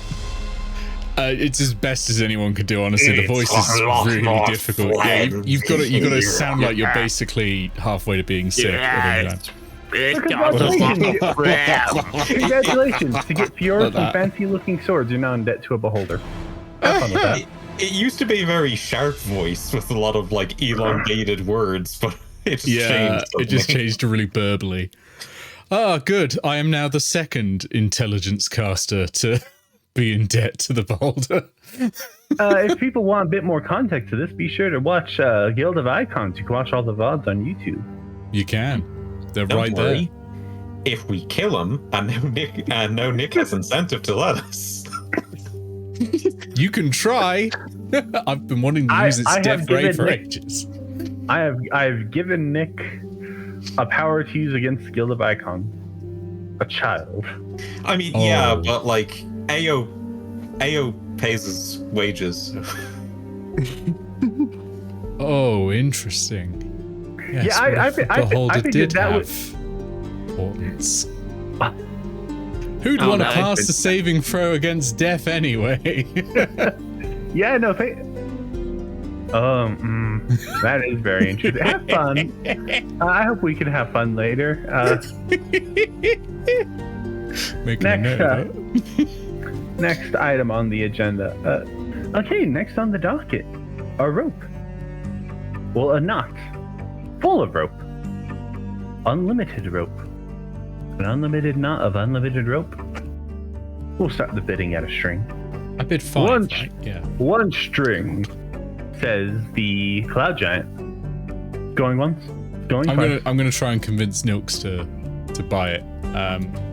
Using I'm gonna cast message into Nilks' head and say, hey, it'd be cooler if you bought it, wouldn't it? Only a cool person would want this.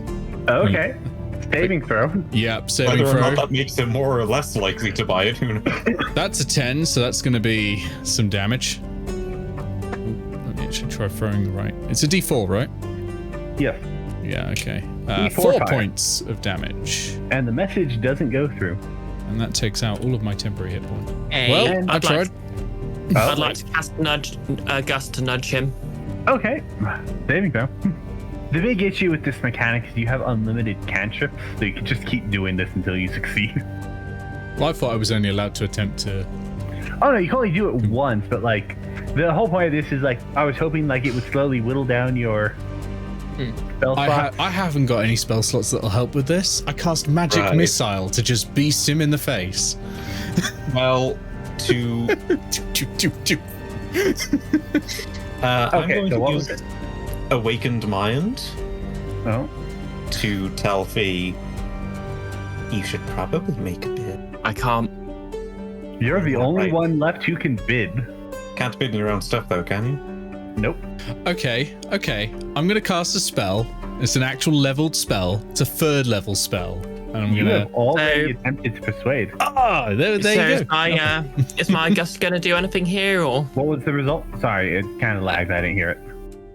dirty 20 to save? Okay. What's the effects of Gust? Tell me. Okay, so reading verbatim. You seize the air and compel it to create one of the following effects at a point you see within range. One medium or smaller creature that you choose must succeed on a strength saving throw or be pushed up to 5 feet away from you. You create a small blast of air capable of moving one object that is neither held nor carried, and that weighs no more than 5 pounds. You create a harmless What's the central saving effect. throw? Strength Against. 11. How strong can a kobold be? That's 17. Surprisingly strong. I was actually wrong earlier when I said that Nilks had a -2 in strength. It's actually the opposite. Nilks has a +2 in strength. Because I designed Nilks to fight unarmed for the most part. No, he didn't. To be fair, you could have allowed him to use his claws as a finesse weapon and given him dex. I suppose I could have. Sold. For 1 string, and a firefly lands upon the cloud giant and pulls out what a massive looking string and drops it in your hand. It's actually kind of heavy. It's like a pound. Well, congratulations. You have a favor for Thank you for specifying a giant, Nick. a cloud giant. The most powerful kind of giant. Yes, it is. Okay, so I have a couple of items left on the docket, and this first one is going to be what's wheeled out is what looks like probably a 3-4 inch stack of, it looks like leather squares. These are mending patches. These are nice and simple. You place them on something, it casts mending where you place it. We'll start the bidding at 1 string. Morgan will just talk with Teddy during this one. There's silence across the room. And after a few, probably a minute of silence, well, it seems no one wants these. Really is a shame, Mr. Sheep. My initial roll for this, by the way, was very high, and then my contested roll was actually very low. Yeah, so 100 mending patches and no one gets them. Poor sheep. That's even Actually, harder to that's serve. not- Do they make those? But Okay, next item on the list. This looks very... Honestly, it looks kind of strange to you all. It looks like it's meant to be some sort of bracer, but it's filled with it. But the bracer itself is filled with gears and springs and they're constantly moving. Occasionally, it just puffs out smoke, or is that steam? Who knows? Now, this is a very interesting one. This is the bracer of Fortunate's defense. They say that in your time of need, that this bracer will activate, and it will save your life in a way you never expected. Bidding starts at 1 string. Initial roll. Contest roll. 1 string, says Artemisia. Probably one, need to. 1 string. Going once. Going twice. Sold. I don't want to convince Nilks to get this item. Are you not going to bid on anything, Morgan? I mean, that's the thing. When you're bidding with favors, what is the best result but to not owe anything to anyone? I suppose. I suppose we'll move on to our final item of the night. Oh, wait, sorry. There was one more item before this. Before our final item. I almost forgot about this. The item that's wheeled out is... It looks to be a jagged shard of metal with glowing red cracks along it. It's very thin, probably 4 inches wide, 1 inch tall, a few millimeters thick. Now this is a very interesting one. This is on its own fairly useless, but it's one step forward towards great power. This is a fragment of the Fiend's Crown. One of 8 fragments of the Fiend's Crown. When it said that when all 8 fragments come together... You unlock the final level. No. When all 8 fragments come together, it allows you to summon a higher level fiend of some kind. Perhaps a demon lord or a high-ranking devil. But many of the shards have been lost to the ages. In fact, only three of the 8 shards are known in the world right now, and this is one of them. We'll start the bidding at 1 string. 2 strings, immediately says Nilk. Congratulations, Nilk's endgame. Morgan's going to use telekinetic shove on what has to be the very obvious goblins in a trench coat. Probably the bottom one. They're not in a trench coat, they're in a tower. They're stacked upon each other's shoulders. Good time I should have taken silence. Okay, nuclear option. I would like to use Misty Step to appear near Nilks and just stop him bidding. I would like to assist by casting haste on Fee. Okay. You know what? I'm going to make this... What I'm going to do is I'm going to make this 1 saving throw at advantage for Fee to cast. That's going to be how this works out. Okay. That way we're not doing 2 saving throws and one of the spells may... I feel like this is just an easier... Shall I do the saving throw? That's an 18. Never mind. That passes. And that is a good thing I had advantage because the other one was a 3. Okay, so you teleport behind Nilks. What are you doing? Nothing personal. I'm literally... Yeah, I'm literally just going to shove my hand in his mouth so he can't talk and place bids. That's okay. In or over, because one of those sounds like a great way to take some damage. Oh wait, no. Go to shove a sandwich in his mouth. Going one. Morgan's going to talk to the Celestial. Mm. You know, I think that kobold is a Fey. At least Fey touched. It would probably be dangerous to leave it in their hands. Roll me a persuasion check. Alright. I'm going to use inspiration on that. Oh, that's even worse. 10. The crown has been lost for ages. It matters not who gets its shard. Going twice. The only one who hasn't attempted something really is Nick. I'm gonna try and convince who's left who hasn't bid other than Morgan. Near you? Yeah. Artemisia. I'm gonna try and convince Artemisia. How so? I'm going to say, you know what? I'm gonna tell her the truth. I'm going to tell her about the Dragon Queen that I saw in that orb, and I'm going to say we can't have the person who also has that orb to be able to summon a demon or a fiend. She looks at you for a second. She believes what you're saying. She very much does. But she's contemplating. Roll me at a persuasion at advantage. Okay, let's. Oh, Can he get double advantage if he mentions that Nilks is probably like that creepy warlock? Not Morgan, the one from the tower. like that creepy warlock, Morgan. Morgan's the good kind of creepy, not the creepy kind of creepy. That is an 18. Plus, minus. No, that's it. Oh, just plain 18. That's including the -1. I rolled a 19. 2 strings. Oh, sorry, 3 strings, she says.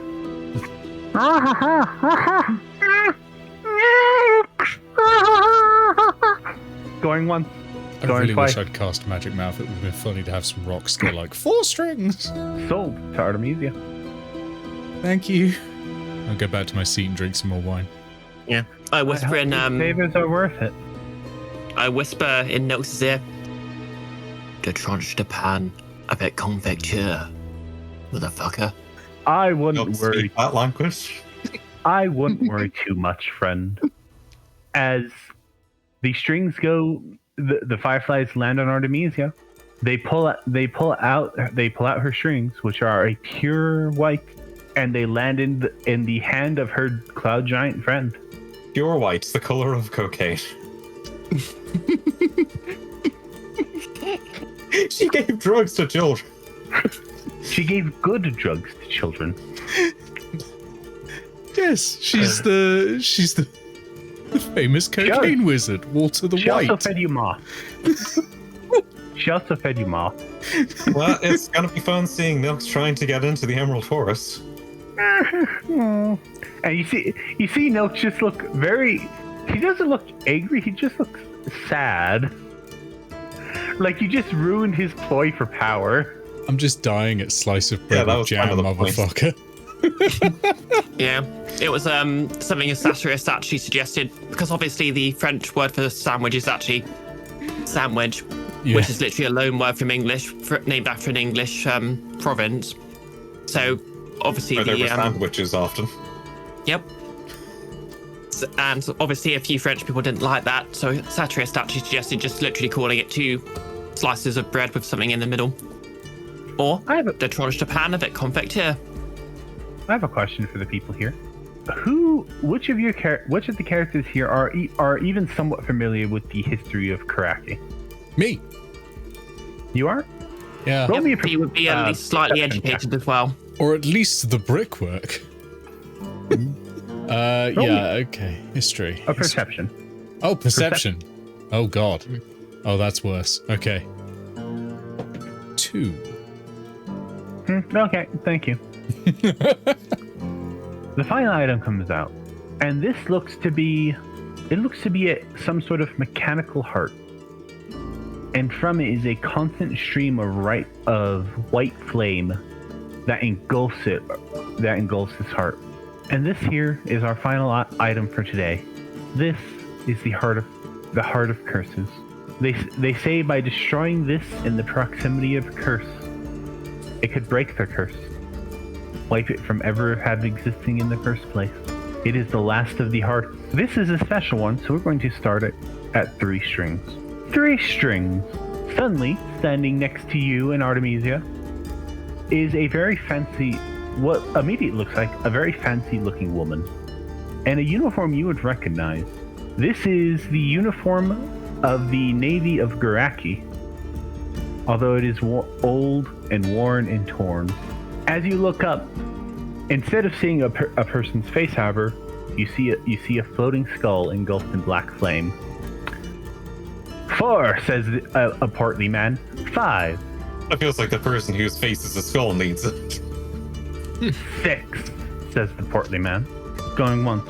I'm going to try Going- and convince Nooks to be. Going twice. As you go to make your move to do whatever ridiculous plan, Well, I just thought The if I could, break his the curse of ship shakes. undying. you hear loud explosions, crackling of wood all around you. I suppose it was nothing more than a formality, my bids, says the woman. As she walks up, she walks onto the stage very calmly as the entire room is in panic. Shards of the ship are flying everywhere. Saving throw, please, Morgan. Dex saving throw. 7. I need you to take 3d6 damage. All right, who's rolling? You're rolling. 1, 2, 3. Hey, that's 6. Not bad. You take 6 damage as a cannonball flies through the wall and hits you square in the shoulder, knocking you prone. It has been a pleasure watching all this nonsense happen today, but any valuables left in this ship and any lives now belong to me.